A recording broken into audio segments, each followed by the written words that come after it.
கல்வி, சுகாதாரம், வேலையின்மை என்பது இன்றைக்கு மிகப்பெரிய பிரச்சனை. இந்த வேலையின்மையை போக்குவதற்கான எந்த உருப்படியான நடவடிக்கையும் மத்திய அரசாங்கம் எடுக்கவில்லை, மாநில அரசாங்கம் எடுக்கவில்லை. வேலை வாய்ப்பு வேலை கொடுக்கணும்னா புதிய தொழிற்சாலைகள் வரணும். ஏற்கனவே இருக்கக்கூடிய பொதுத்துறை நிறுவனங்களில் காலி பணியிடங்கள் நிரப்பப்பட வேண்டும். மத்திய மாநில அரசுகளில் உள்ள காலி பணியிடங்கள் நிரப்பப்பட வேண்டும். புதிய புதிய தொழிற்சாலைகள், புதிய வேலை வாய்ப்புகள் என்பது உருவாக்கப்பட வேண்டும். ஆனா என்ன நடக்குது? இப்ப கூட சமீபத்தில் திரு விஜய் அவர்கள் 1 லட்சம் கோடி ரூபாய்க்கான புதிய முதலீடு வந்திருக்கிறது என்று ஒரு விழாவை நடத்தினார்கள். 1 லட்சம் கோடிக்கு 100 நாளையில 1 லட்சம் கோடி ரூபாய் புதிதாக முதலீடு தமிழகத்துக்கு வந்திருக்கிறது.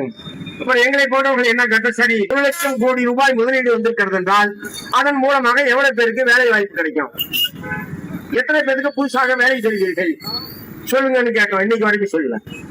அது என்ன ரகசியமா? என்ன உங்க குடும்ப பிரச்சனையா?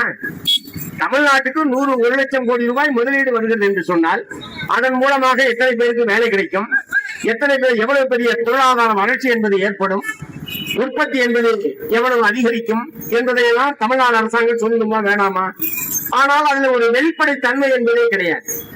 அதே மாதிரி இப்ப பட்ஜெட் அறிவிச்சாங்க. முதல் பட்ஜெட் போட்டாங்க ஆகஸ்ட் மாதம் 5ஆம் தேதி. அதுல எங்கேயும் தமிழ்நாடு அரசாங்கத்தில் மட்டும் 3 லட்சம் காலி பணியிடங்கள் இருக்கிறது. தாலுகா ஆபீஸ்ல, பிடிஓ ஆபீஸ்ல, கலெக்டர் ஆபீஸ்ல, தலைமைச் செயலகத்துல, அரசு பள்ளிகள்ல 3 லட்சம் காலி பணியிடங்கள் இருக்கிறது. திமுக ஆட்சி காலத்தில் அவர்கள் அதை நிரப்புவதற்கு கவலையே படவில்லை. சரி, இவர்களாவது நிறைவேற்றுவார்களா என்று பார்த்தால் இந்த பட்ஜெட்டில் காலி பணியிடங்களை நிரப்புவது சம்பந்தமாக எந்த விதமான அறிவிப்பும் அந்த பட்ஜெட்டிலே இல்லை. அரசாங்க வேலையை எதிர்பார்த்து நம்முடைய இளைஞர்கள் கனவுகளோடு காத்திருக்கிறார்கள். பல பேர் வேலை கிடைச்ச பிறகுதான் கல்யாணம் பண்றதுன்னு முடிவோட இருக்கான். அதனால 30 வயசு 35 வயசு ஆனால எனக்கே தெரியும், இல்ல தோழர் வேலை கிடைக்காம கல்யாணம் பண்றது இல்லை அப்படின்னு சொல்லிட்டு முடிவோட இருக்காங்க. அரசாங்கங்கள் இந்த மாதிரி இருந்தா அனமையா பல பேர் பிரம்மச்சாரியா செத்து போயிடுவோம் போடுறது. காலி பணியிடங்களை நிரப்புவதற்கான எந்த நடவடிக்கையும் ஆட்சியாளர் எடுக்கவில்லை. பொதுத்துறை நிறுவனங்களில் நிறைய பேர் ரிட்டையர்ட் ஆகிறாங்க. ரிட்டையர்ட் ஆகிறது மாசம், ஒவ்வொரு மாசமும் நடக்குது. மார்ச் மாசம் நடக்குது, ஜூன் மாசம் நடக்குது. ரிட்டையர்ட் ஆகிறது நடந்துகிட்டே இருக்கு. அப்ப ரிட்டையர் ஆனா திரும்ப புதால் போடணும் இல்ல, வேலை எப்படி நடக்குது?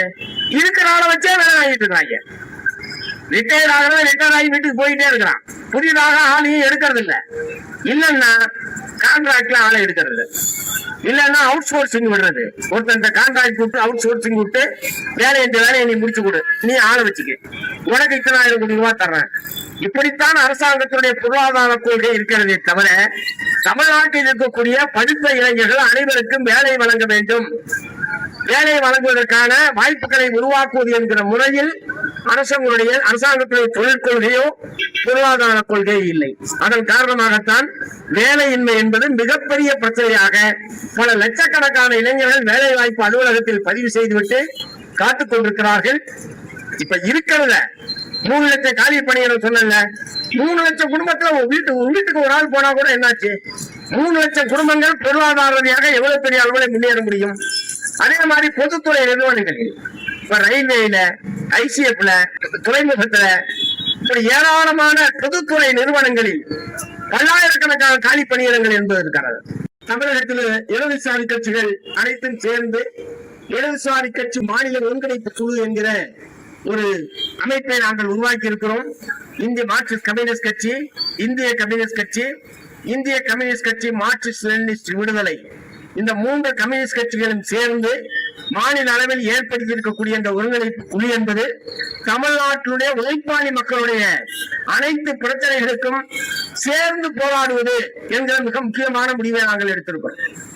அது பெண்களுடைய இடஒதுக்கீடாக இருக்கட்டும், பெண்களுக்கான வேலை வாய்ப்பாக இருக்கட்டும், விவசாய தொழிலாளருடைய பிரச்சனையாக இருக்கட்டும், அல்லது மத்திய அரசாங்கம் கொண்டு வந்திருக்கக்கூடிய தொழிலாளர் நலனை பாதிக்கக்கூடிய தொழிலாளர் தொகுப்பு சட்டங்களை ரத்து செய்கிற கோரிக்கையாக இருக்கட்டும், இப்படி எல்லா பிரிவு உழைப்பாளி மக்களுடைய நலன்களை பாதுகாப்பதற்கான போராட்ட அணியாக இடதுசாரி ஒருங்கிணைப்பு குழு என்பது செயல்படுவது என்று நாங்கள் தீர்மானித்திருக்கிறோம்.